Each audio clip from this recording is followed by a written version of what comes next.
धन्यवाद सभापति महोदय। आपने मुझे आज महामहिम राज्यपाल के अभिभाषण पर विचार रखने का मौका दिया। मैं महामहिम राज्यपाल के अभिभाषण के प्रत्येक शब्द से पूर्णतः सहमत हूं और मैं महामहिम राज्यपाल को धन्यवाद भी ज्ञापित करना चाहता हूं कि विगत 2 वर्षों के अंदर राजस्थान सरकार की जो कार्य प्रणाली और उनका जो विजन का रोड मैप है वो आम जन तक लेकर आए। हमारी सरकार ने विगत 2 सालों में महिलाओं, किसानों, युवाओं, पिछड़े शोषित वर्गों के लिए और राजस्थान की आर्थिक उत्थान हेतु विशेष पहल अपनाई है। हमने जाति, धर्म, जात पात, क्षेत्रवाद की दलगत राजनीति से ऊपर उठकर हमने सबका साथ, सबका विकास और सबका विश्वास पर हमने हमारा ध्यान केंद्रित करा है। हमारी सुशासन की सरकार राजस्थान की 8 करोड़ जनता के समर्पण भाव से सेवा करते हुए विकसित भारत, विकसित राजस्थान 2047 के संकल्प को पूरा करने जा रही। पंडित दीनदयाल जी उपाध्याय और हमारे पूर्व उपराष्ट्रपति भैरों सिंह शेखावत साहब के अंत्योदय के सिद्धांत को हम परिलक्षित करते हुए हमारी सरकार अंतिम छोर पर बैठे हुए व्यक्ति के उत्थान हेतु लगातार प्रयासरत है। हमारे लिए अंतिम पायदान पर खड़ा व्यक्ति हमारे लिए प्रथम प्राथमिकता है। हमारा मानना है कि जब गांव में खुशहाली आएगी, जब विकसित भारत, विकसित राजस्थान का सपना साकार होगा और राष्ट्रपिता महात्मा गांधी का जो ग्राम स्वराज का लक्ष्य था वो भी हम हासिल कर पाएंगे। इसी क्रम में बीबीजी राम जी जैसी अति महत्वपूर्ण योजना से हम हमारे ग्रामीण अंचल के अंदर विकास लेकर आएंगे और उस गरीब तक हम पहुंच पाएंगे। पूर्व प्रधानमंत्री अटल बिहारी जी वाजपेयी ने जो नदी जोड़ो योजना का हमें लक्ष्य दिया था, हम आज उसके पीछे हैं और ERCP, PKC, रामजल सेतु परियोजना में हमने 95-100 करोड़ का निवेश कर कार्य चालू भी कर चुके हैं और हमारे पूर्वी राजस्थान की 4 लाख हेक्टेयर भूमि उससे सिंचित होगी और 3 करोड़ से ज्यादा जनसंख्या को शुद्ध पेयजल उपलब्ध हो पाएगा और साथ ही साथ घरेलू और अन्य कार्यों के लिए जल आपूर्ति हो पाएगी।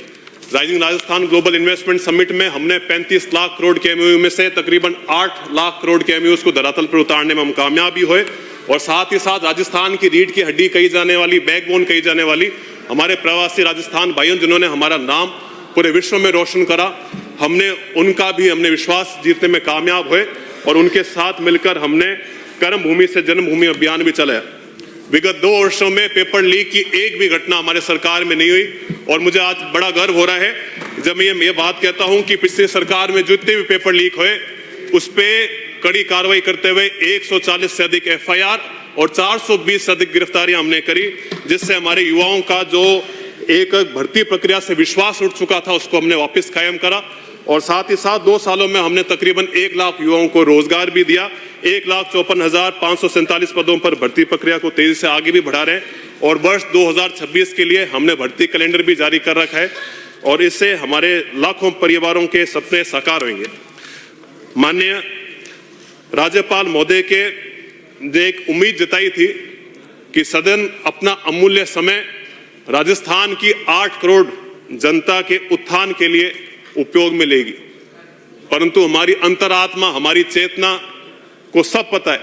लगातार 2 वर्षों से सदन के बीच में बैठने का मौका मिला, हर एक की बात मैंने सुनी,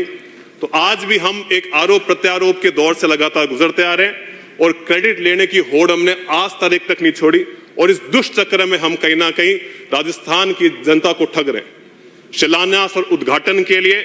हमें दिन रात एक होके लगे हुए हैं, परंतु जब मेरे को बड़ा दुख होता है, मेरे को कुठारघात सा महसूस होता है जब बड़े बड़े सीनियर सदस्य भी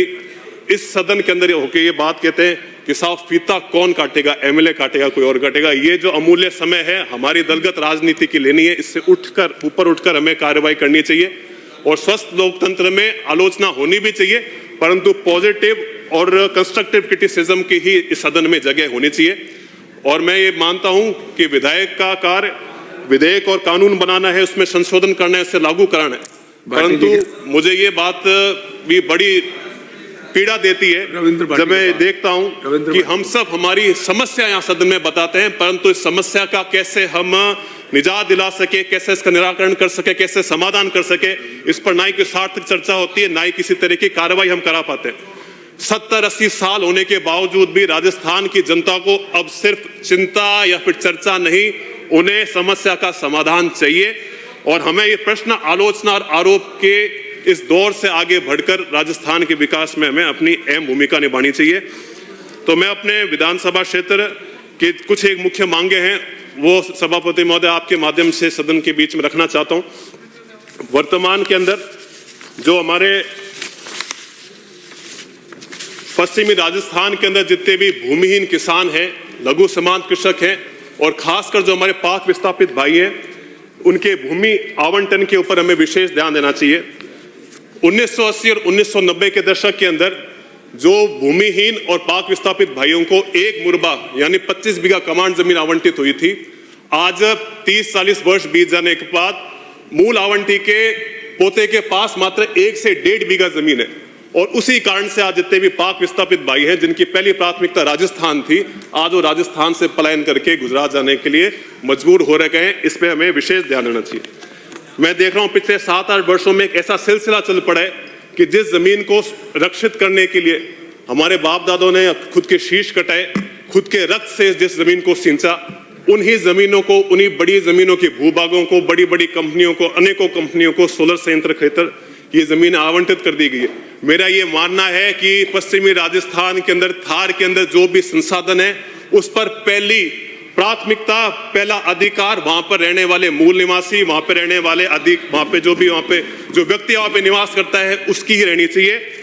इसी क्रम में अगर हम बीकानेर, हनुमानगढ़, गंगानगर, बीकानेर, फलोदी, जैसलमेर, जोधपुर, जैसलमेर, बाड़मेर जैसे तमाम क्षेत्र के अंदर चाहे बरानी भूमि हो, चाहे कॉलोनाइजेशन के सेकंड फेज में कोई भी भूमि हो, उस पर प्राथमिकता के आधार पर